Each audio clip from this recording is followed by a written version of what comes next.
오늘 하나님 말씀은 구약 성경 역대하 제7장입니다. 역대하 제7장 11절부터 16절에 있는 말씀까지입니다.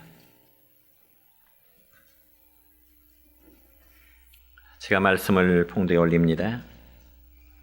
솔로몬이 여호와의 전과 왕궁 건축을 마치고 솔로몬의 심중에 여호와의 전과 자기의 궁궐에 그가 이루고자 한 것을 다 형통하게 이루니라. 밤에 여호와께서 솔로몬에게 나타나사 그에게 이르시되 내가 이미 내 기도를 듣고 이곳을 택하여 내게 제사하는 성전을 삼았으니 혹 내가 하늘을 닫고 비를 내리지 아니하거나 혹 메뚜기들에게 토산을 먹게 하거나 혹 전염병이 내 백성 가운데 유행하게 할 때 내 이름으로 일컫는 내 백성이 그들의 악한 길에서 떠나 스스로 낮추고 기도하여 내 얼굴을 찾으면 내가 하늘에서 듣고 그들의 죄를 사하고 그들의 땅을 고칠지라. 이제 이곳에 사는 기도에 내가 눈을 들고 귀를 기울이리니 이는 내가 이미 이 성전을 택하고 거룩하게 하여 내 이름을 여기에 영원히 있게 하였음이라. 내 눈과 내 마음이 항상 여기에 있으리라. 아멘.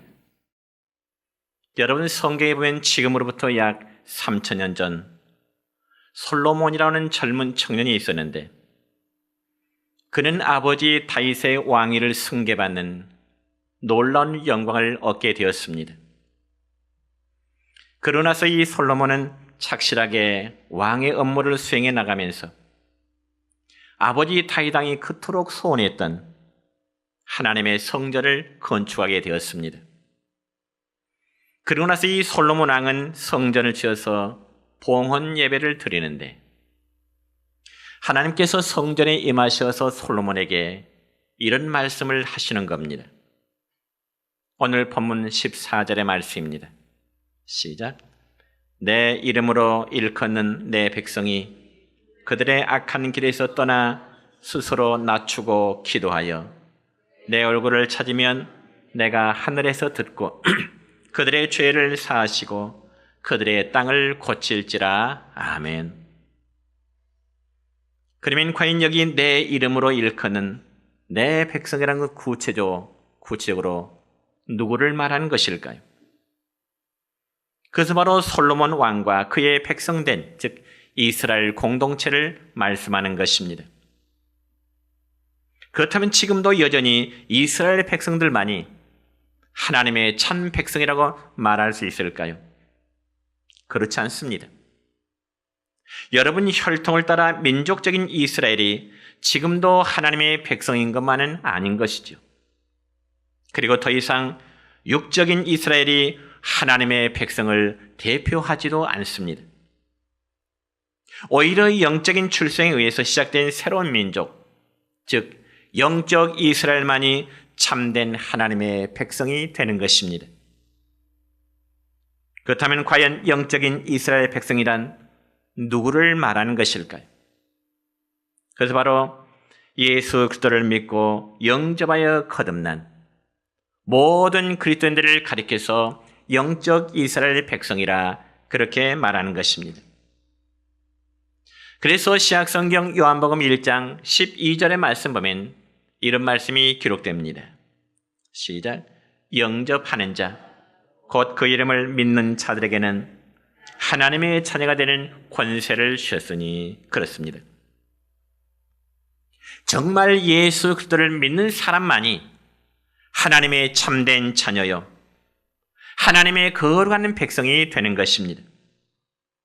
여러분이 이 분명한 사실을 믿으시기를 축원합니다. 예수님을 나의 주님으로 고백할 때 우리는 이미 하나님의 자녀가 되었다는 증거가 되는 것입니다. 그래서 신약성경 베드로후서 2장 9절 하반절의 말씀을 보면 우리의 신분에 대해서 이렇게 말씀하고 있습니다. 시작. 너희는 택하신 족속이요 왕같은 제사장들이요 거룩한 나라요 그의 소유가 된 백성이니. 아멘. 그러므로 저와 여러분은 하나님의 선택함을 받은 새로운 존재들임을 믿으시기를 바랍니다. 또한 왕같이 존귀한 제사장들이요 거룩한 하나님 나라의 백성들인 것입니다. 여러분, 이러한 사실을 믿으십니까? 거룩한 제사장의 나라가 바로 저와 여러분이 소속된 하나님의 나라라고 하는 것입니다. 그래서 하나님 나라의 백성은 누구나 예수 그리스도의 이름으로 하나님 앞에 기도하고 그리고 찬양하고 예배할 수 있다는 사실을 믿으시기를 바랍니다. 여러분, 우리가 과거에는 하나님과 우리가 원수 되었던 자들입니다. 그렇지만 우리 모두가 예수님을 영접함으로 예수 그리스도 안에서는 그의 거룩한 백성이 되고요. 또한 과거에는 죄악으로 더러웠던 우리가 예수님의 피로 씻음받아 그 나라의 거룩한 제사장이 된 것입니다. 그렇다면 여러분, 거룩한 제사장 그리고 왕 같은 제사장인 저와 여러분에게 할 일이 주어져 있습니다. 그러면 과연 그 일이 무엇일까요? 오늘 본문의 말씀을 보니 영적 어둠으로 인해 분별력이 없는 불쌍한 이 나라 이 민족들을 위해서 기도해야 될 책임이 오늘 성경을 통해서 하나님은 우리 각자에게 말씀하고 계시는 것입니다. 그러니까 국가의 위기와 민족들이 신음하는 소리를 듣고요. 하나님 앞에 나가 그분의 도우심에 얼굴을 구하도록 말씀하고 있는 것입니다. 그래서 이처럼 왕 같은 거룩한 제사장들은 자기 백성의 죄와 그리고 기도의 제목을 가지고 하나님 앞에 나가 기도하는 택함받은 사람인 줄로 믿습니다.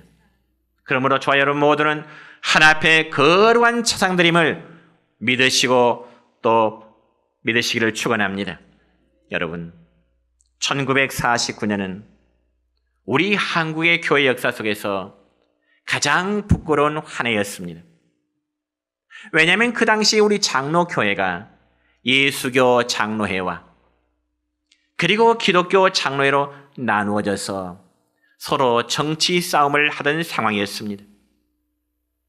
그 결과 한국 교회는 분열을 시작하였고 오늘 이르서는 정확하지는 않지만 100여 개 이상의 장로 교파들이 나누어져 있는 현실입니다. 그러나 여러분, 정말 교회가 분열됨에 있어서 그 원인이 진리사수라는 명분이 된다면 그건 정말 다행스러운 일입니다.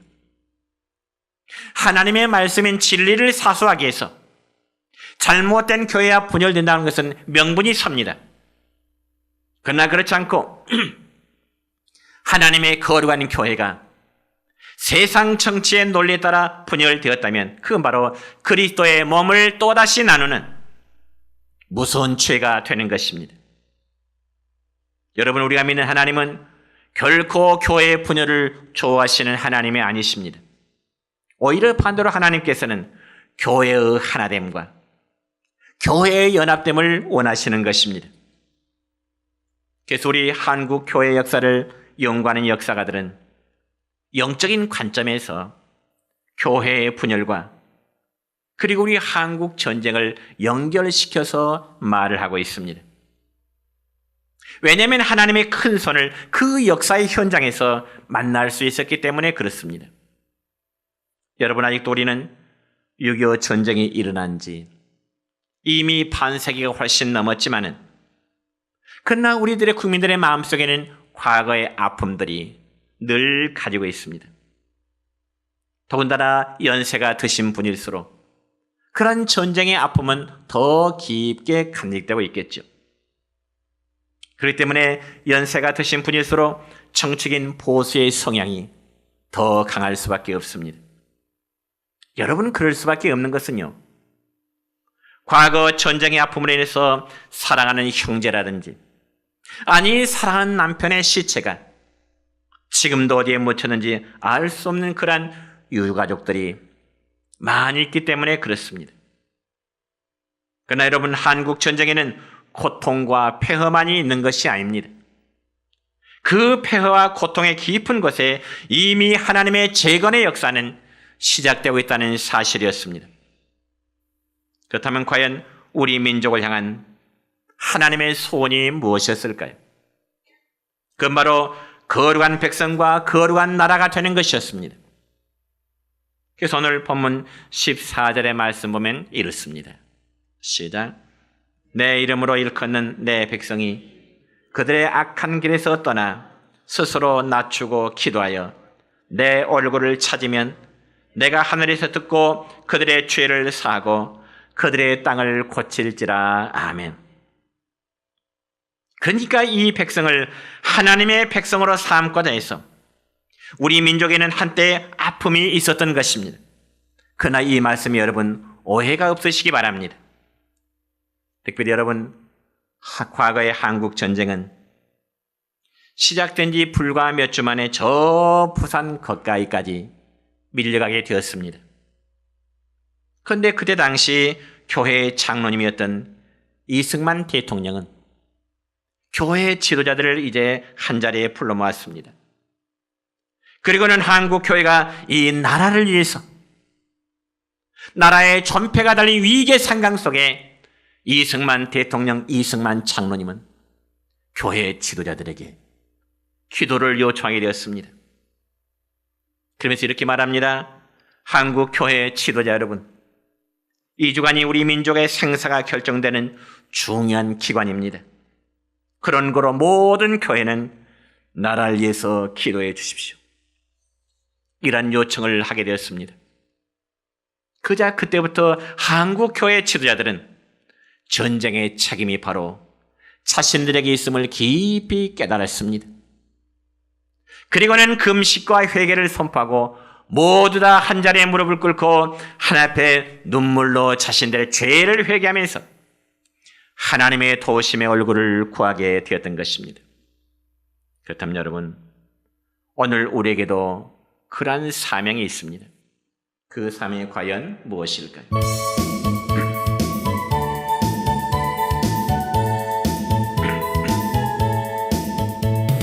너희가 회개하고 예수 이름에 세례를 받으면 죄사함 받은 내게 우리 주님은 성령으로 선물 주시리.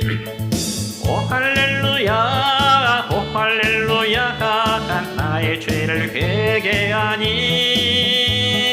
오 할렐루야, 오 할렐루야. 보혜사가 오셨네. 너희가 믿을 때에 주가 약속한 성령 받았느냐? 그의 약속을 믿고 주께 구하면 성령으로 충만하리. 오 할렐루야, 오 할렐루야. 성령 충만 받으라. 오 할렐루야, 오 할렐루야. 성령 충만 받으라.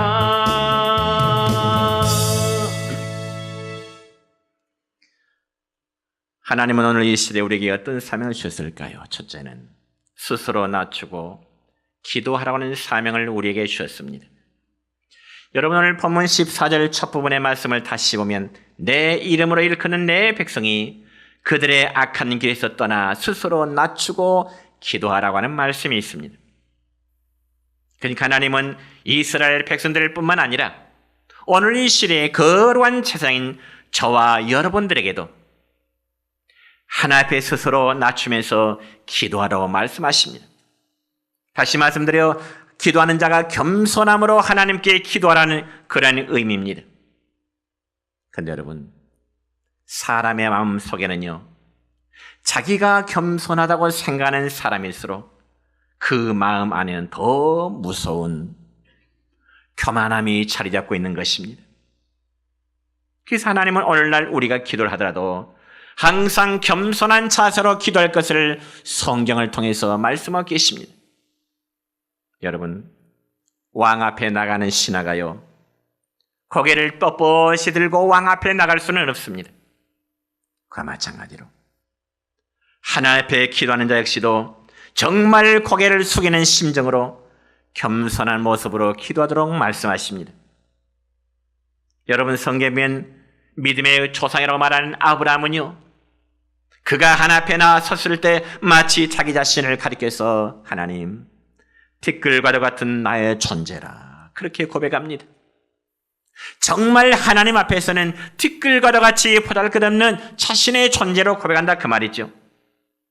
그러니까 아주 미약한 자신의 모습을 하나님 앞에서 발견한 그 아브라함은요, 겸손히 엎드려 하나님의 도우심을 구할 수밖에 없었던 것입니다. 그러면 성도들은 언제나 하나님 앞에서 자기 자신을 잘 살필 줄 아는 자가 어쩌면 하나님 앞에 겸손한 자일 줄로 믿습니다. 그럼에도 하나님 앞에 나오지 않는 사람, 하나님 앞에 정직히 서지 않는 사람은 그 마음이 완악하고 교만할 수밖에 없습니다. 그래서 여러분이요, 사람이 어느 누구나 감춰진 교만은요, 스스로 찬란치 할 수밖에 없고요, 스스로 완벽한 치 할 수밖에 없고요, 부족함이 없는 척하게 됩니다. 그러나 실상은 그렇지 않다는 데 문제가 있는 것입니다. 성도 여러분요, 아브라함뿐만 아니라 성경 속에 나타난 위대한 인물들은 모두가 하나님 앞에 다 겸손한 사람인 줄로 믿습니다. 왜냐하면 겸손하지 않으면 하나님께서 겸손하게 만들어서 사용한다는 것이 성경의 말씀입니다. 한 사람을 소개하자면 성경에 보면은 야곱의 아들 요셉이라는 사람이 있습니다.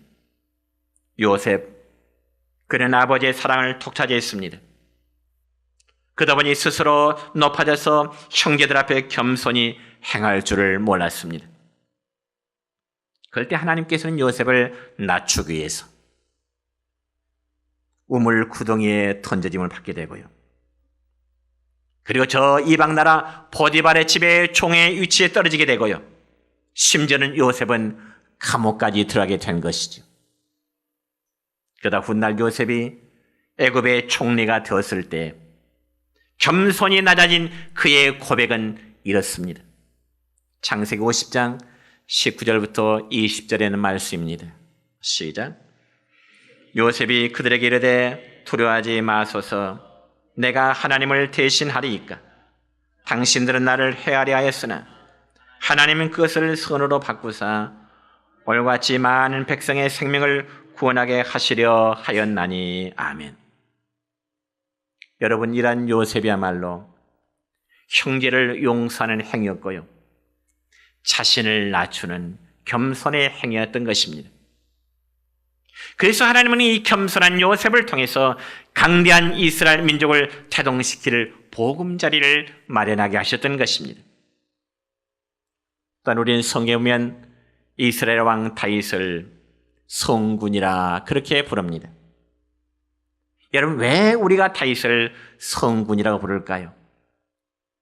과연 다윗이 성군이라고 부를 만큼 그에게는 삶의 실수가 없었을까요? 아니면 다윗이 정말 완벽했을까요? 아니죠. 우리가 성경에 보니 이 다윗은 왕의 권력을 이용해서 충성스러운 신하의 아내였던 밧세바를 취한 사건은 그에게 너무나 커다란 과오 중의 과오였습니다. 신하의 아내를 빼앗아서 자기의 여자를 삼는 일이야말로 얼마나 커다란 과오였겠습니까? 그럼에도 불구하고 다윗을 성군이라고 부른 것은 만왕의 왕이신 하나님 앞에 스스로 낮아진 그의 겸손함 때문이었습니다. 특별히 성경에 보면 다윗 왕은 그 자신이 하나님 앞에 섰을 때 이렇게 고백합니다. 여호와여, 내가 누구며 내가 무엇이간데 내 어릴 때부터 붙잡아 여기까지 나를 인도하셨습니까? 다윗의 고백입니다. 여호와여, 내가 누굽니까? 내가 무엇입니까? 내 어릴 때부터 지금까지 나를 여기까지 붙잡아 주셨습니까? 그러니까 모든 것이 하나님의 은혜라는 그의 겸손한 고백이 마치 다윗을 성군이라고 불려질 만한 은혜를 입게 된 것입니다. 사랑하는 성도 여러분이요, 우리 하나님은 위선과 교만을 멀리하시는 하나님이십니다. 특별히 오늘날 여성들의 메이크업 기술은 참 놀랍도록 발달하였다고 합니다. 한국 여성들의 메이크업은 아마 세계에서 수준급이라 그렇게 이야기하대요. 언론에서. 그래서 종종 여성들에게 화장바란 말이 생겼는지 모르겠습니다. 그러나 우리가 하나 앞에 있을 때는 마치 여성이 화장을 하듯이 자신을 분장하고 감추어서는 안 된다는 사실입니다. 왜냐하면 하나님께서는 우리 사람의 깊은 마음을 다 알고 계시기 때문에 그렇습니다. 하나 앞에 적나라하게 드러나지 아니할 죄는 하나도 없습니다. 그럼 우리는 하나 앞에 선다면 위선의 모든 화장을 깨끗이 지워버려야 할 줄로 믿습니다. 그리고 하나 앞에 감추지 않고 정직하게 서는 태도가 바로 겸손한 모습입니다. 그러면 산 위에서 떨어지는 물이 낮은 계곡을 향하여 유유유 흐르듯이 하나님의 은혜의 강물도 언제나 겸손히 낮아진 사람의 심장을 향하여 흐르게 될 줄로 믿습니다. 두 번째로 성경에 보니까 하나님의 얼굴을 찾으라 말씀하십니다. 다시 오늘 본문 14절 중간 부분의 말씀입니다. 시작. 내 얼굴을 찾으면 내가 하늘에서 듣고 그들의 죄를 사하고 그들의 땅을 고칠지라. 아멘. 여러분, 하나님의 얼굴을 찾으라고 할 때 하나님의 얼굴이란 하나의 상징적인 것이지 실제로 사람 같은 하나님의 얼굴을 의미하는 것은 아닙니다. 그럼에도 하나님의 얼굴을 찾으라는 이 말씀의 의미는 하나님께 부르라, 하나님을 만나라, 즉 기도하는 사실에서 더욱 진지하게 변하는 것입니다. 그러므로 결과적으로 우리가 하나님의 얼굴을 찾는다는 말씀은 그분을 바라보며 그분께 기도하라고 하는 그런 의미입니다. 그래서 하나님의 얼굴을 구하는 기도는 절대로 단식으로 끝나지 않을 것입니다. 또한 하나님의 도우심을 바라는 성도들의 기도는 결코 후회하지도 않을 것입니다. 참으로 하나님의 얼굴을 찾는 사람은 가장 가까이에서 하나님을 만나기 원하는 사람이죠. 그러므로 저 여러분도 하나님께 간절히 기도하는 사람이 되시기를 축원합니다. 여러분, 기도하는 사람만이 하나님의 도우심을 체험할 수 있는 것입니다. 그리고 기도하는 사람만이 하나님의 영광스러운 얼굴을 경험하게 될 줄로 믿습니다. 그럼 우리가 어디서 기도해야 될까요? 어디서 기도해야 될까요? 오늘 본문 15절의 말씀 보면 이렇습니다. 시작. 이제 이곳에서 하는 기도에 내가 눈을 들고 귀를 기울이리니. 아멘. 이곳에서 하는 기도 어딜까요? 바로 하나님의 성전이요, 오늘날로 말하자면 하나님께 예배하는 교회당 혹은 예배당을 의미합니다. 그러므로 성전을 건축하고 이 솔로몬이 성전을 하나님께 드린 봉헌 예배를 드릴 때 하나님은 솔로몬 왕이 성전에서 기도하면 내가 눈을 들고 너에게 귀를 기울여 주겠느라고 말씀하십니다. 그렇다면 오늘날도 마찬가지입니다. 하나님 오늘날도 성도들이 주의 전에서 기도할 때 들어주실 줄로 믿습니다. 믿으시길 바랍니다. 물론 그렇다고 해서 성도들이 다른 곳에서 하는 기도는 하나님이 외면하신다는 의미는 결코 아닙니다. 다만 하나님은 그의 성전을 통해서 은혜를 베푸시고요, 그리고 백성들의 간구함을 더욱 듣기 원하시는 것입니다. 그래서 본문 16절 끝부분의 말씀 보면 내 눈과 내 마음이 항상 여기에 있으리라. 하나님의 눈과 하나님 마음이 하나님께 기도하는 거룩한 성전, 하나님의 예배당에 하나님은 향하고 계신다는 말씀입니다. 하나님의 관심은 온통 성전에 있다는 것입니다.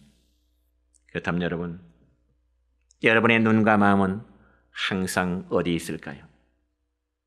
먹고 살고자 하는 데만 여러분의 눈과 마음이 있을까요? 물론 우리가 육신의 삶을 살기 위한 의식주 문제 참 중요합니다. 그러나 하나님의 사람은 그러한 삶의 중심에도 항상 하나님의 성전에 마음을 두고 살아가야 된다는 점입니다.